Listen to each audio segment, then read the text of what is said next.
Do you have that tight piriformis on you, where you may struggle with a lot of tension in your hips, or even get intermittent sciatica from time to time? If so, I'm sorry to hear that, but you come to the right place because I'm going to show you 3 simple movements you could do to loosen up that piriformis muscle and restore some range of motion to your hip. Now, if you're not familiar with my videos, I like to show 3 movements that go in sequential order of another, where first we reduce tension in that area. For today's purposes, it'll be the piriformis muscle. Then we restore range to the joint that muscle crosses. And then number 3, we want to stabilize using that muscle so we can really solidify the changes that we make. Now, if you're experiencing a lot of hip pain or you even have sciatica right now, you should seek a local medical or movement professional before doing any of these moves. So let's get to it. The first move I'm going to show you is to help reduce some of that muscle tension through the piriformis muscle, but also this stretch doesn't discriminate, so you're going to be hitting your glutes and other external rotators. So on the ground, or you can do this in bed if you got some rough knees. We're going to get down in an all-fours position, and for today's purposes, I'm going to be stretching out my left side here. So what I'm going to do is keep my left knee still, and I'm just going to rotate over the top of that side. From here, you might already start to feel a stretch through the hips here.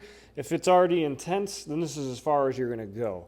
But if this is too easy, what you're going to do is even drop down to your forearms, your elbows here, and then think of sinking that right hip towards the floor. So we're using the long axis of the femur to really get a nice intense stretch through the backside of the hip right here. Now, if this is too intense, of course, you can come up here, or you can even rotate a little bit towards that same side to take some of that pressure off. But the more you can sink into this stretch, the more bang for your buck you're gonna get. And then from here, we're just simply gonna hang out for about a minute or so. If you get bored while you're doing this, you can start to rock up and down. Sometimes that'll allow you to sink further and further into that stretch. Oh, I feel a really good stretch right here, so I'm just gonna park it, and I'm gonna think of channeling my inner Zen and just breathing in through the nose, out through the mouth, just trying to let this tension melt away.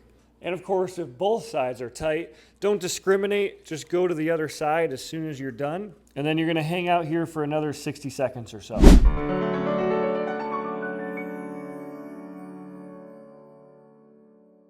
So boom, there's move number 1. Again, that's to help reduce tension, specifically that muscle tension in that area. Now that we reduce that muscle tension, we want to restore range of motion to the joint. For our purposes today, we're going to be restoring our hip mobility, our hip joint motion. And for this, we're going to be in all-fours position again. So this tabletop here, and what we're going to be performing is a hip car, or a controlled articular rotation. Sounds like a lot of words. Basically, think about trying to move your whole hip joint through its full range of motion with one exercise. How to perform that? If I'm in this all-fours position, I'm going to drive my knee towards my opposite hand here until I run out of real estate.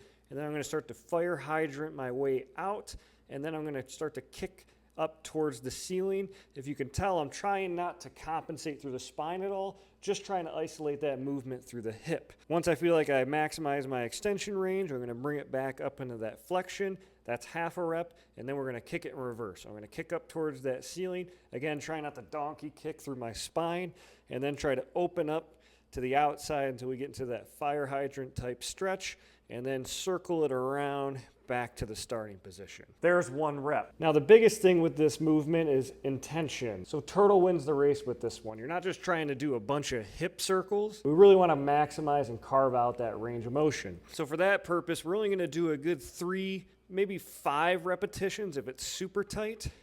But really, that's all you need to start restoring some of that full hip joint range of motion. And as mentioned before, while you're at it, it doesn't hurt to do the other side. Plus, this is a good comparison to see which joint is a little bit stiffer than the other. You might have 2 stiff joints, which is normal.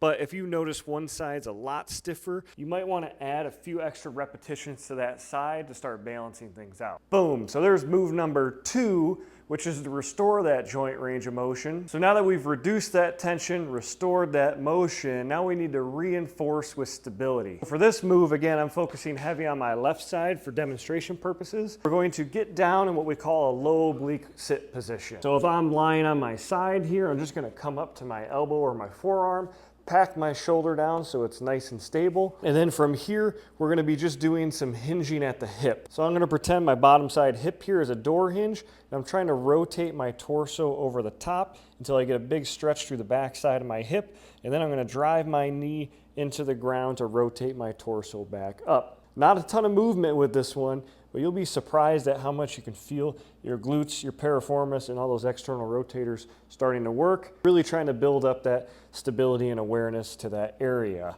Now this is a beginner level move, so if this is too easy for you, don't worry, I'll show you an upgraded version.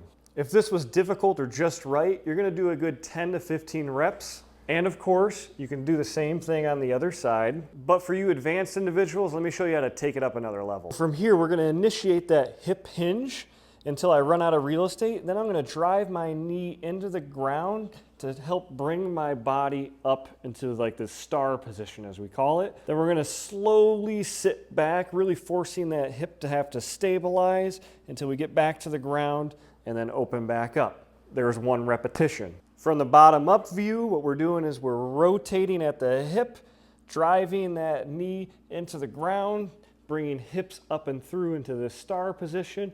You can hold it for a couple seconds here. I definitely feel this bottom side hip working, and then I'm slowly going to sit back, trying to really control that range of motion. As I already mentioned, turtle wins the race with this movement too. So I'll show a top-down view from the other side. So the first move was just these low oblique hinges where I'm just driving that knee, opening up that hip, really getting a stretch and some activation on the backside of this hip. Level 2, I'm gonna fold, drive knee, and a little bit of this elbow coming up into the star position. You can hold this for a plank. You can probably tell I'm shaking a little bit here. And then you really want to slowly control that range to really maximize and take your hip stability to the next level. Whew, and there you have it. If you got that tight piriformis or just a lot of tension in the backside of the hip, here's 3 moves that are gonna help reduce that tension, restore that hip range of motion, and then reinforce with a hip stability exercise. If you have a lot of tension, this is something you wanna build in as a daily routine or at least a warm up at the gym for a lower body day. And as I mentioned at the beginning, if you're struggling with pain or you have episodes of sciatica, don't be a hero, get it checked out by a local professional. And if you have poor hip mobility altogether, this is a good starting routine, but if you want to take that to the next level, check out my Mobility Suite membership. I currently have a 14-day free trial to that where I have a Hip Mobility 101 and 201 programs, so you have a playbook to take your hips to the next level. And if you like my philosophy where I reduce tension, restore motion, and reinforce with strength or stability, then let me know in the comments what body area or muscle group you want to see next. As always, keep it moving.